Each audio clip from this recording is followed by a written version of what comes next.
প্রেমে সবাই পড়ে, কিন্তু কেউ কেউ আজীবন পড়েই থাকে ঠিক সেখানে যেখানে ভালোবাসাটাই থাকে না। শুনেছি যে কঠিন সময়ে জড়িয়ে ধরে তার ঋণ কখনো শোধ করতে নেই। যেমন আমার কাছে ভালোবাসার সূচনা উপসংহার ব্যাখ্যা পুরোটাই ছিল সেই।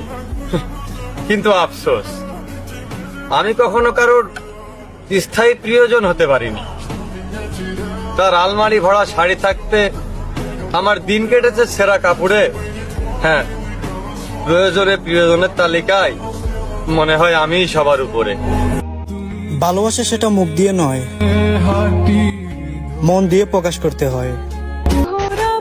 হয়তো তোমার সাথে কথা হয় কিছুক্ষণ, কিন্তু আমার এই মন তোমাকে মনে রাখে সারাক্ষণ। কতদিন হয়ে গেল তোমার কণ্ঠ আমার কানে আসে না, তোমাকে একটু দেখি না। আহা, তুমি যে আমার কি ছিলা, এটা তুমি কোনোদিন বুঝতে পারবে না।